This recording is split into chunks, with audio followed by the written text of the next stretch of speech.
नमस्कार, मैं प्रसन्नजीत दास। आज मैं आया हूँ फिनेंशियल प्लानिंग का उद्देश्य और ज़रूरत के बारे में बताने के लिए। मनी मैनेजमेंट का पहला रूल है सेव मोर स्पेंड लेस, मतलब आप बचत कीजिए पहले, उसके बाद खर्चा कीजिए। सेव करने के बाद आपको एक सही फिनेंशियल प्लान होना ज़रूरी है। सही फिनेंशियल प्लान आपको बताएगा पैसा कहाँ, कैसे और कब इन्वेस्टमेंट करेंगे।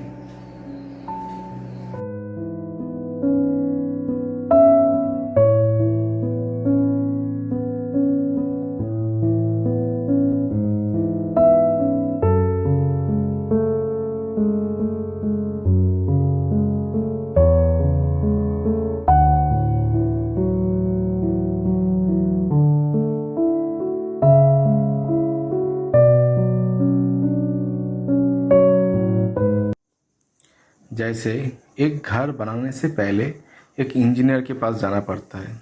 वो बताता है कैसे हम घर बनाएंगे, उसके बाद हम घर बनाते हैं। ठीक उसी तरह आप जब विनियोग करने के लिए सोचेंगे, उस टाइम पे एक प्रॉपर फिनेंशियल प्लानिंग होना ज़रूरी है। नहीं तो बाद में जाके आपको पछतावा हो सकता है, नहीं तो कम रिटर्न मिल सकता है, कम मैच्योरिटी अमाउंट मिल सकता है, गोल फुलफिल नहीं हो सकता है, क्या हो सकता है और बहुत सारा प्रॉब्लम आप फेस कर सकते हैं। फिनेंशियल प्लानिंग के इम्पोर्टेंस को समझिए, क्योंकि फिनेंशियल प्लानिंग क्यों किया जाता है।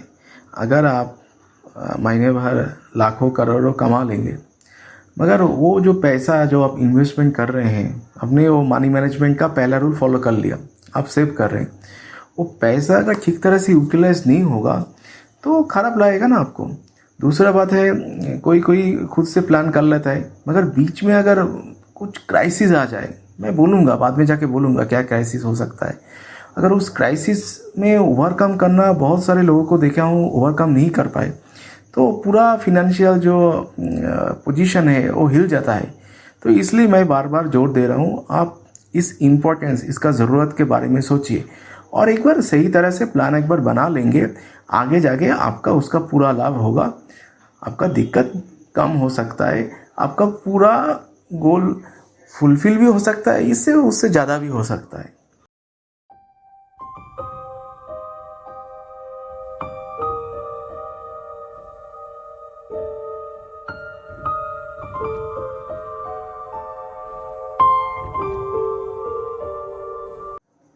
जो मैं आपको गोल के बारे में बोल रहा था, आपका एक short term, medium term, long term goal हो सकता है। इस सब कुछ आप वो फिनेंशियल प्लानर को बोलिए, आपका क्या क्या गोल है, शॉर्ट टर्म, लॉन्ग टर्म, आपका मीडियम टर्म। फिनेंशियल प्लानर आपका age, income, liabilities, risk profile, ये सब कुछ देख के, बहुत सारे फैक्टर है, ये सब कुछ देख के एक निरीक्षण करेगा, आपका इन्वेस्टमेंट का एक प्लान बताएगा, उसके साथ आपको बताएगा एसेट एलोकेशन कैसे होना चाहिए, और ये भी बताएगा आप कौन सी टाइम पे कहाँ पर कैसे इन्वेस्टमेंट करेंगे, और हर एक गोल का अलग अलग का आपका एक इन्वेस्टमेंट प्लान आपका सारा डिटेल्स में बता देगा। हाँ, आपका मन में एक अभी सवाल होगा, एसेट एलोकेशन क्या है। एसेट एलोकेशन मतलब आप कहाँ पर कितना इन्वेस्टमेंट करेंगे। इक्विटी में हो सकता है, आपका बॉन्ड में हो सकता है, जैसे फिक्स्ड रिटर्न इंस्ट्रूमेंट जैसे है, आपका फिक्स्ड डिपॉजिट है, आपका एनसीडी है, उसमें इन्वेस्टमेंट कितना परसेंटेज होगा। लैंड में भी हो सकता है, मेटल में हो सकता है, जैसे गोल्ड में कितना परसेंटेज इन्वेस्टमेंट करेंगे।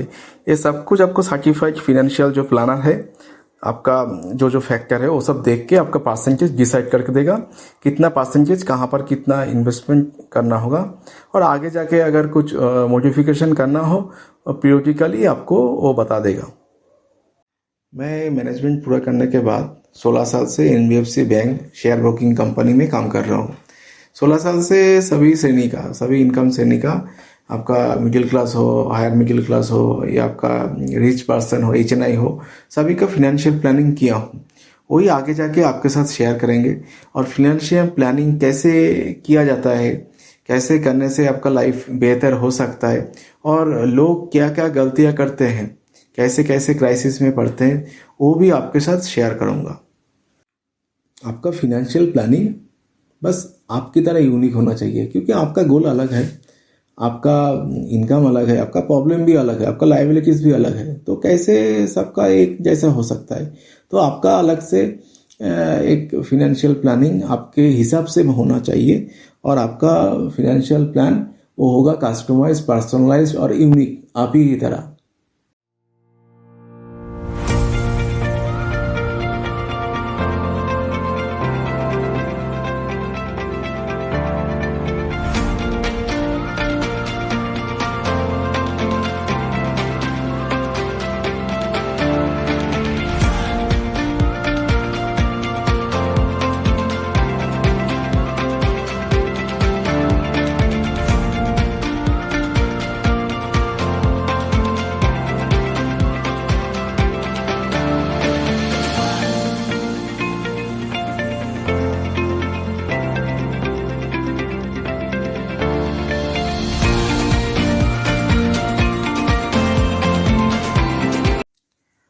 आपको अगर आज का वीडियो अच्छा लगता है तो इस वीडियो को आप लाइक कर दीजिए, और मेरा जो चैनल है उसको सब्सक्राइब कर दीजिए, और नेक्स्ट वीडियो मैं जल्दी लेके आऊँगा। आपका दिन शुभ हो। Thank you.